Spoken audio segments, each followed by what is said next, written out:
This is Nikhil Jois. I lead growth at Bureau, and I'll be talking today about how trustworthy users are a competitive advantage in today's world. One of the topics I wanted to sort of touch upon today is how having users who are trustworthy is a competitive advantage no matter what you're building, whether it's a fintech company you're building, a BFSI company, crypto, gaming, e-commerce, marketplaces, name it. All of us deal with end users on a daily basis. That's who we are building for. And making sure that the folks we onboard, the folks who use our products, our services are trustworthy is a huge advantage in today's world. Who am I? I'm Nikhil Jois. Easy to find and stalk on Twitter, but mainly run sort of growth at a small startup called Bureau. Been fairly unemployable for a decade or so now. Been starting companies since I was about 22, 23. Was fortunate to have an exit in the past. Sold my company Eventusor to Bharat Matrimony, and I was heading product there. Built multiple companies across both India and the US, and came back home to Bangalore sometime during the pandemic and have been here ever since. When we talk about trustworthiness, how do you define trustworthiness, right? Like, how exactly do you think about which user is trustworthy and which one isn't? The problem is that because of what we hear or because of the shallowness of what we end up sort of thinking about, we feel that KYC is the end all be all of trustworthiness. But in reality, who is the user claiming to be is just one step in the trustworthiness journey. That is one sort of ingredient in the trustworthiness of a real user. As we go sort of further, there are things we'll sort of double click on, but essentially the kind of questions that you're trying to answer while trying to determine the trustworthiness of a user are: who are they claiming to be? Are they who they claim to be? Is there anything about their past behavior or current behavior, whether it's historical data or sort of present data? And data is perhaps a strong word. Maybe we can look at it as insights culled from data that indicate whether these users are going to be trustworthy, and more importantly, that indicate whether they're going to cause harm to either the platform or to other users on the platform that you're building. I think these are sort of important aspects.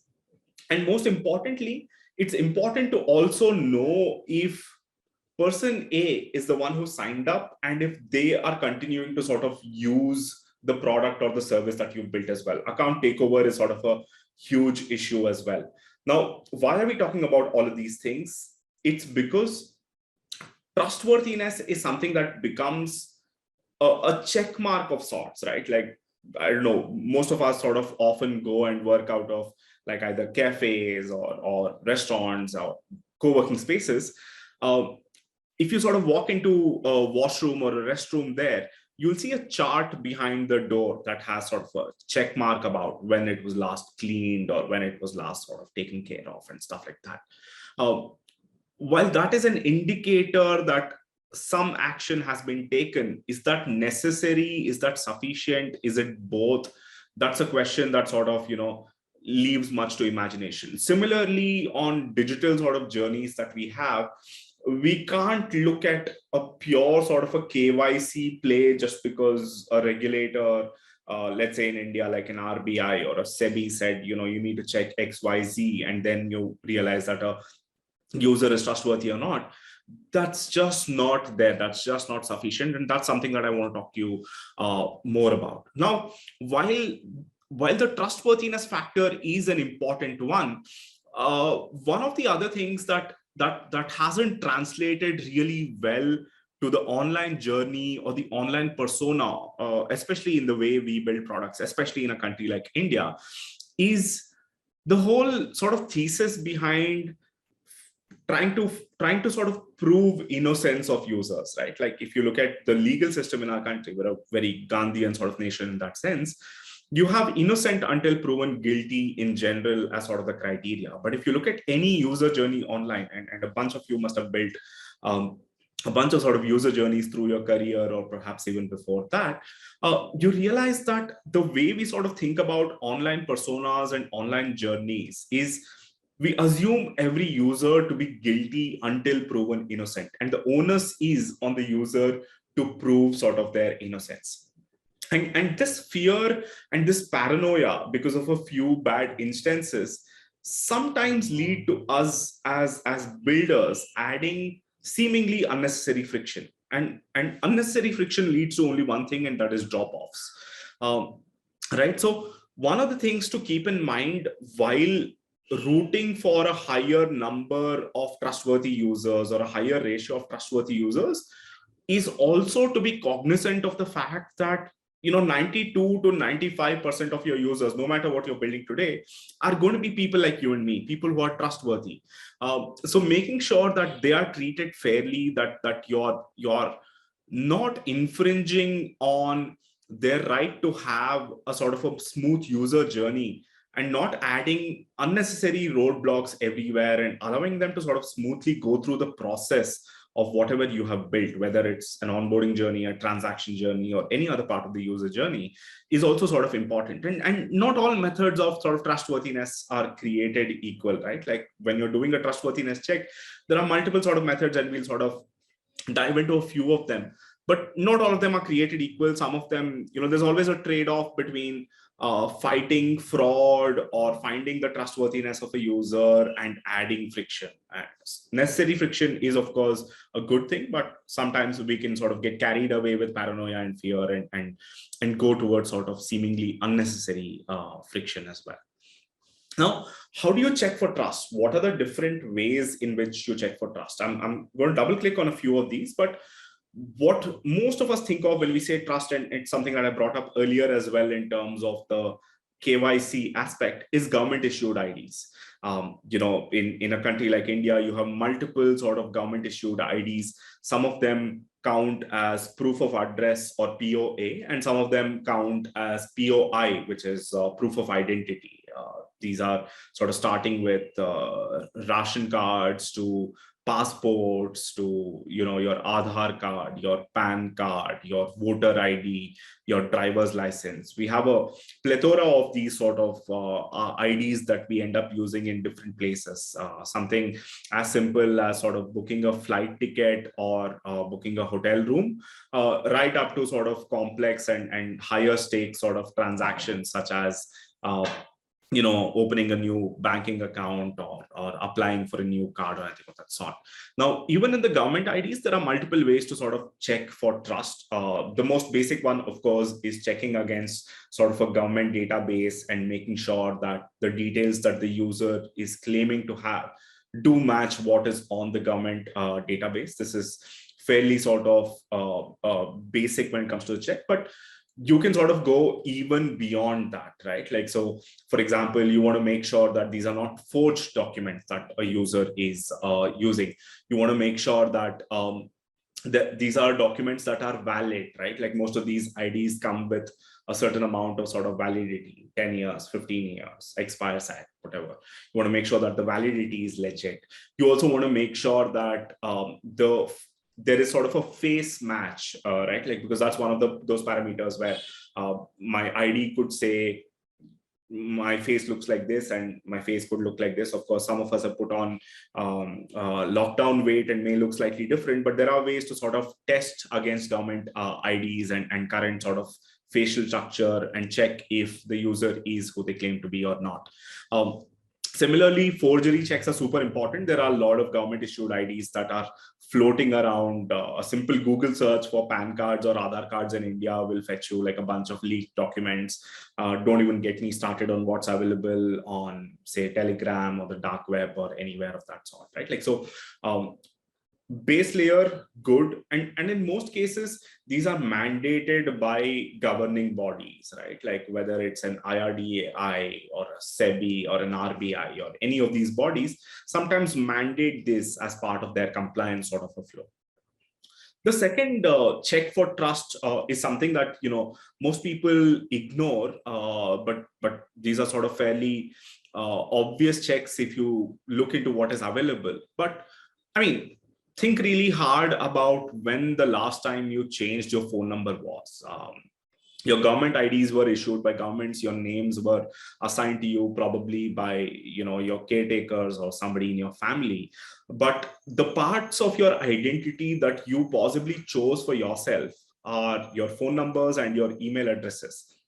And these are sort of parts of our identity that we take very seriously and that remain with us. It's almost impossible for most of us to change our phone numbers. We can get a secondary phone number, but our primary phone number almost always has to remain the same, for multiple reasons, whether they're linked to our bank accounts, they're linked to sort of different apps that we use, whether a lot of our sort of network has this number and then associate us with that. And we can't really change that unless we sort of move nations or move to a different continent altogether or something of that sort, right? Even then, most of us sort of end up retaining phone numbers. And there's a lot of rich insights behind a phone number. Now, simple sort of way to sort of look at this. If I were to tell you that, hey, phone number A is 10 years old, is a postpaid number that spends 2,000 rupees per month on a postpaid bill, versus phone number B was issued 10 days ago, is a prepaid number, and the only recharge so far has been 50 rupees. Fairly obvious which of the two identities is more trustworthy and which one is less. Now, it's not always so binary and so clear, but I mean, there's enough talent in the sort of audience we have here at DevCon to know that just a bunch of these parameters built together with sort of rules or ML models can give us a certain semblance of what a trust score would look like, right? Like, who is more trustworthy, or which phone number is more trustworthy? Have we seen this phone number before in other sort of places? Has this phone number been used to create other accounts in the past that have high activity? Is this a phone number that is mainly used to get SMS OTPs, or is this a phone number that also has normal behavior when it comes to phone calls? All of these sort of stuff. And telcos in India are sort of becoming more and more tech savvy today, and most of these are sort of available as API calls. And hence, looking at phone number related data and insights becomes an important factor to check for trust, no matter what you're building today. The third sort of parameter, like I said, was email addresses, right? Like, now all of us have work email addresses that hopefully stay on for a while, but they come and go, right? Like, they depend on what you're working on today.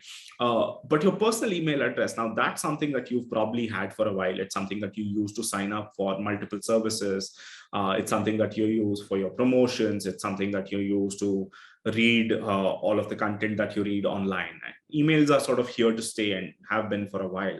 That's a completely different topic. But email addresses and insights behind email addresses, how old is this email address? Is this a personal email address or a sort of a corporate email address? Was this created using a risky domain? Was this created in a potentially risky nation?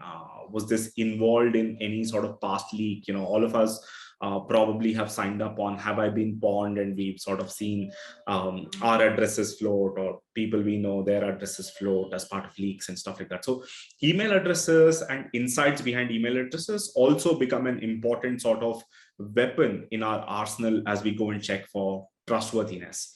The next part is often ignored, but device-related parameters are super important as well. Now, some basic indicators of risk and fraud, or put the other way, basic indicators for trustworthiness of a user can also be done using device-related parameters that most of us know. Like, if I were to ask this question one-on-one with any of you, you probably would nod and sort of agree, right? Like, simple stuff.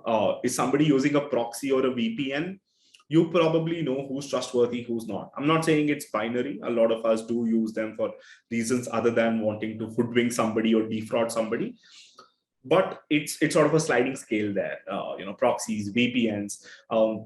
One of the kinds of fraud that we end up hearing about a lot, or lack of trustworthiness we hear about a lot, is senior citizens or youngsters or even people sort of our age getting hoodwinked by social engineering fraud, where users are asked to install like an emulator or install like AnyDesk or TeamViewer or any such sort of app that is a layer on top of whatever's running in the background. So checking for device related parameters to make sure that nobody is sort of messed with the device related parameters to pretend to be on one kind of device while they're on another kind of device, or pretending to be in one geography while they're actually in another. Basic checks around sort of IP, basic checks around the location, basic checks around sort of leading indicators of potential fraudulent behavior, those become super important as well.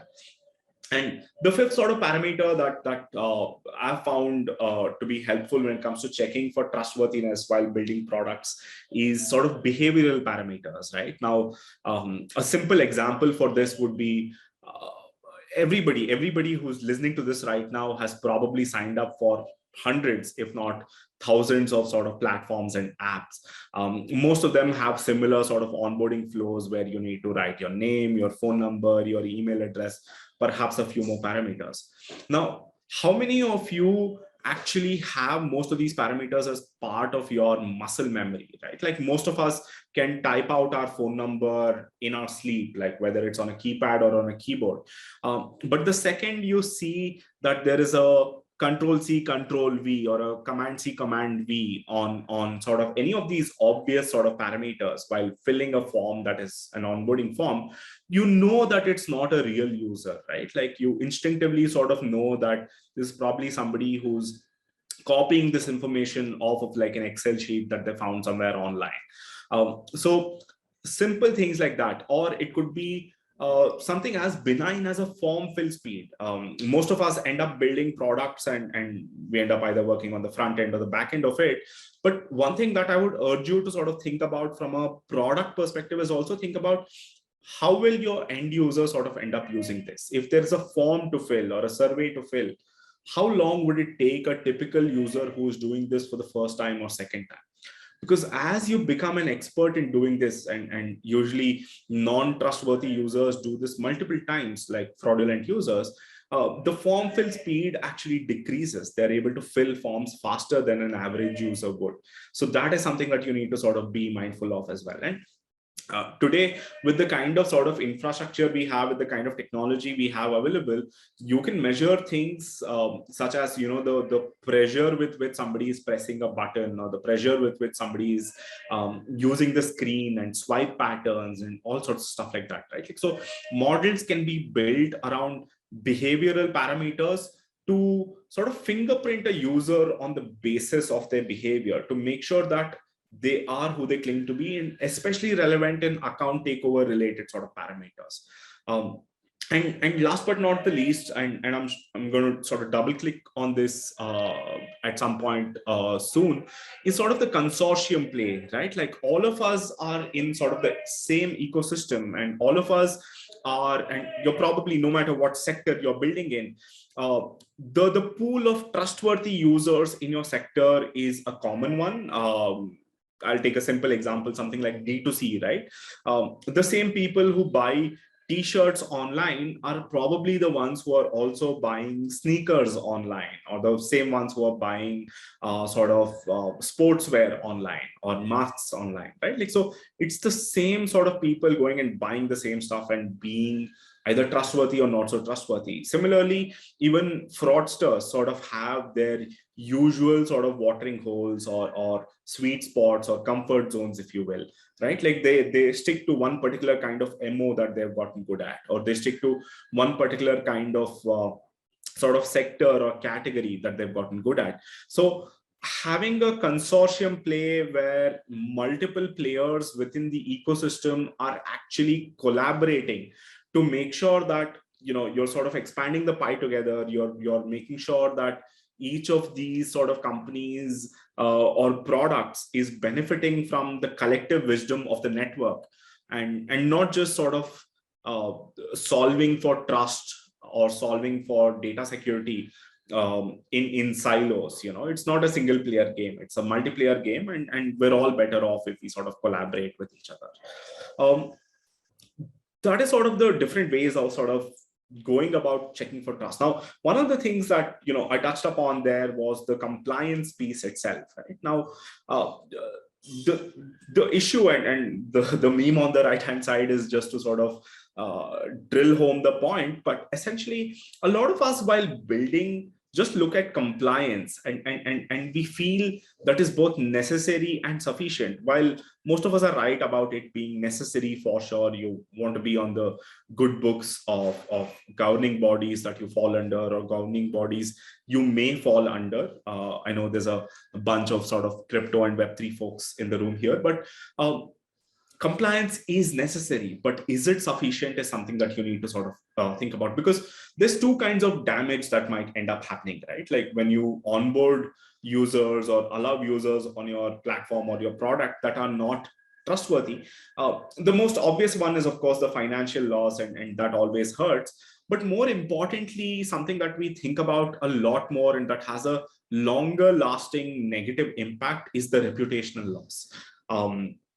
Being known as a company that either got hacked, or being known as a company whose policies or whose reward system or promotions or just the onboarding flow or transaction flow in general are easy to game, creates a certain kind of a reputation which hurts in multiple ways. It hurts business, it hurts hiring, it hurts just the it hurts your social media team, because people are going to keep like talking about it on Twitter or some other new platform. But most importantly, I think thinking about where on that sort of line do you fall. Is compliance necessary and sufficient for you? It's super important to know where you fall on that line. Is compliance both necessary and sufficient for you, or do you need something beyond compliance? That is something that as a builder, irrespective of whether you're a developer or a product person or a designer within a team, it's something that you need to be very cognizant of while sort of building your product from sort of day one.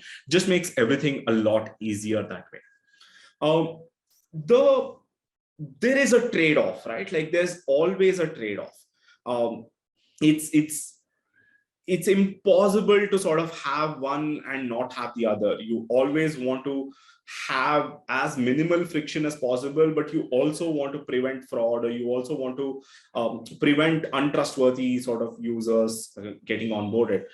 But I think as an ecosystem, one thing that we need to shy away from is sort of the growth at all costs sort of mentality that we've had. We've seen a lot of companies sort of go into situations that are sticky, corner themselves into situations that they can't sort of come out of or explain, just because they went after sort of growth at all costs.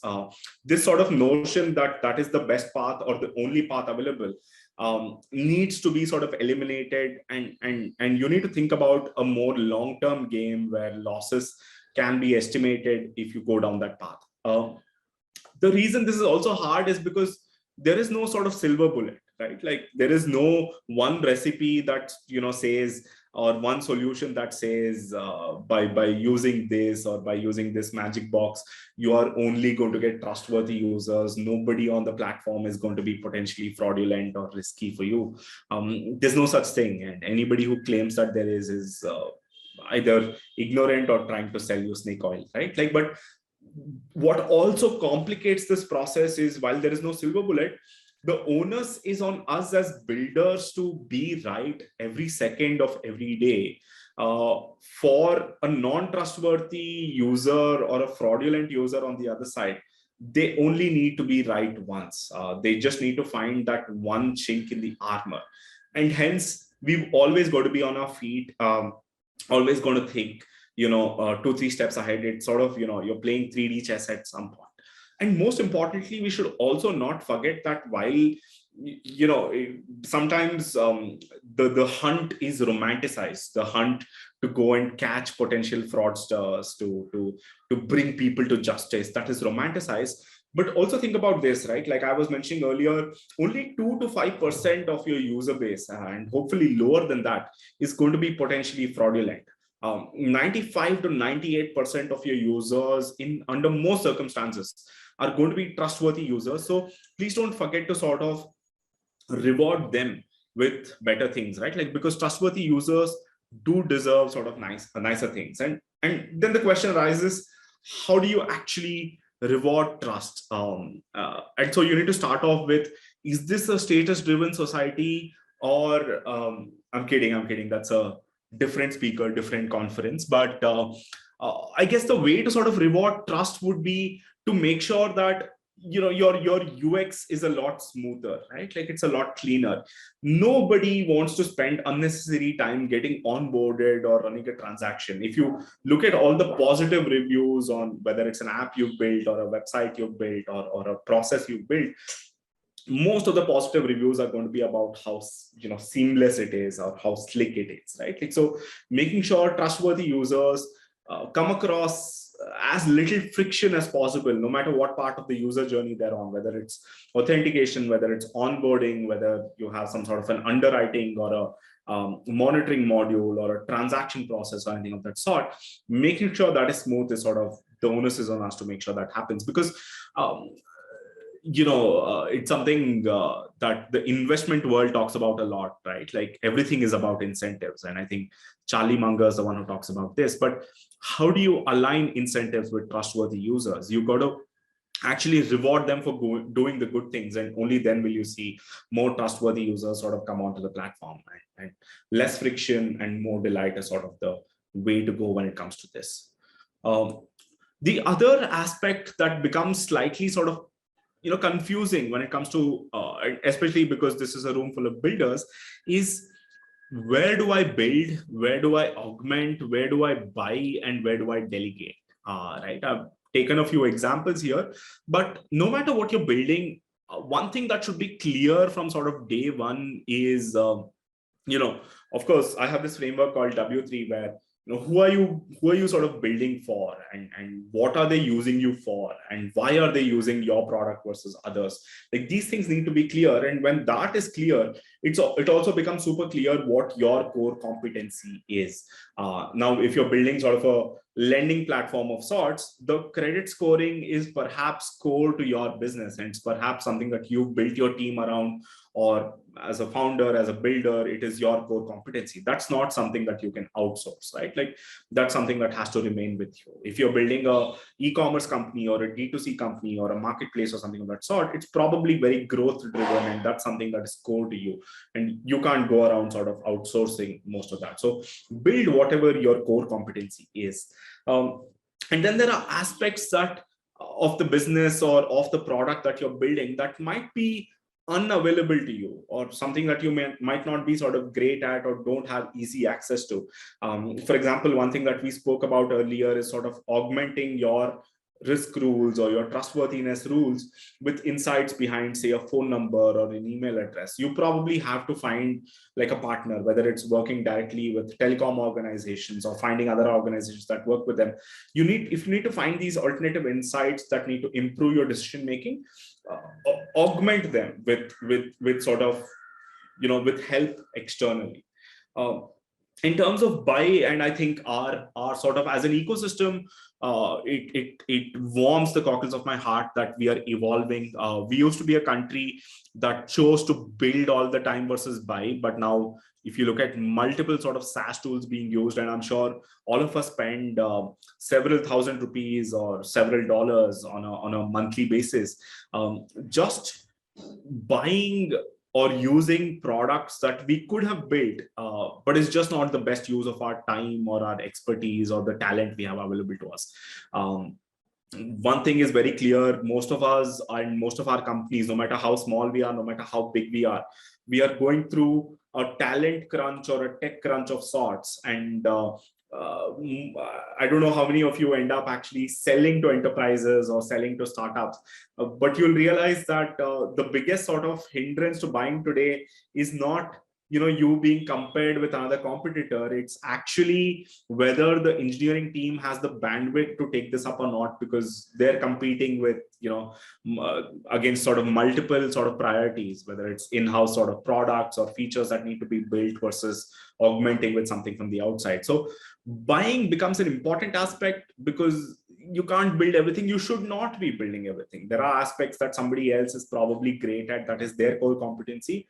You're probably better off buying, at least in sort of the short-term basis. Eventually, if you have the luxury of building beyond whatever somebody can offer in the market, you should go down that route. But buying is a great way to either get started, or it's also a sustainable way to sort of build a business by buying from people who are experts. And lastly, delegation is also something that's important. And I know that buy and delegate sort of look like similar things, but I'll give you a simple example, right? Like now, something as simple as we're speaking about trustworthiness from a user perspective, but it's also important to both be secure as a company or as a product, and signal that there is a high amount of data security or compliance that is there with you. So something like getting a SOC 2 compliance done or an ISO 27001 compliance done. These are things that all of us are probably better off delegating to sort of experts or agencies that sort of do this, right? Like this is not something that we can take on our own and sort of finish it on our own. Could be even something as simple as sort of a vulnerability and penetration test, like a VAPT, that is good sort of as an internal sort of marker to know that whatever you're building is safe and can't be sort of penetrated. But also it's a good indicator and a signal to your users as well. So those are aspects that you can't do yourself. You obviously have to delegate that to sort of a third party. So knowing which of these sort of methods to choose, when do you build, when do you augment, when do you buy, when do you delegate, is also an important part of being a builder, because no matter where in that value chain you sort of reside, whether you're part of the product team or the design team or the technical team, know that you are well within your rights to either recommend or suggest any of these sort of routes to whoever you work with or work alongside. And one of the last aspects I sort of want to touch about is, again, something that we touched upon earlier, but the need to collaborate. Again, here's something that where I'm seeing a change in sort of the trends, where I'm seeing a change in the ecosystem from sort of a decade ago. And you can look at this from multiple ways, right? Like not just from a trustworthiness perspective, but let's not compete prematurely and unnecessarily, right? Like a lot of sectors have not succeeded, whole sectors or whole geographies have not succeeded because there was too much infighting. It doesn't matter. We're a very small user base today. A lot of things that we are building today, the total addressable market is just within our echo chambers, within our bubbles. Some of them, of course, reach the masses, but let the pie get large enough, and then we can start taking sort of slices from those pies. And like I was saying earlier, no matter what you're building, and even if you think you're building a monopolistic business and that you have unique users, you probably don't. You probably have a lot in common with another business that is parallel. You probably have common sort of users with another product that is being used by similar sort of people. So the majority of the good actors are common between you and multiple other businesses, and similarly the same minority of bad actors are also ruining things for you across the board, right? Like whether it's your company or a competitor or somebody else you collaborate with. So I think working towards a cleaner ecosystem by being collaborative in our approach to having more trustworthy users on our platforms will not give anybody an unfair competitive advantage. I think that's very sort of shallow thinking. It will give all of us more uninterrupted growth and higher profits. And in the long run, that is sort of the cleaner way to go. And hence, I think one sort of request to all of you would be talk more, talk to other builders, talk to other people. Try to find out how they are fighting fraud. Try to find out how they are making sure that the ratio of trustworthy users to not so trustworthy users is high. If you've been bitten, if you have battle scars from sort of seeing something go wrong within your ecosystem or within your product or your company, be open about it. If not publicly, at least in private, within your communities, talk to people and find out more. Exchange of stories, exchange of ideas, exchange of methodologies is the only way that we can all grow as an ecosystem, and is the only way that all of us will have more trustworthy users to sort of service and work with. Because the end of the day, that's all we want to do. All of us want to build products that are enjoyed by great users who are willing to pay in one form or another for what we're building. That's about it from my end. Fairly easy to find online. I'm Nikhil Jois R on Twitter, and that's my personal email address on which you can email me in case you have any queries at all about anything that I spoke about. This is a topic that I care deeply about, so I'm happy to listen to differences in opinion. If there's anything you want to debate, anything you want to add on to what I said, any questions you have. Nothing is too benign or too silly or anything of that sort. So nothing of that sort at all. Please do write to me. I appreciate folks who write to me. If you feel that this was something that helped you, and if you're looking to sort of potentially work on problems around this area, there's an email address where you can email us and potentially sort of join our team as well. But I'll end here. Thank you so much for your time, and thank you so much for your attention.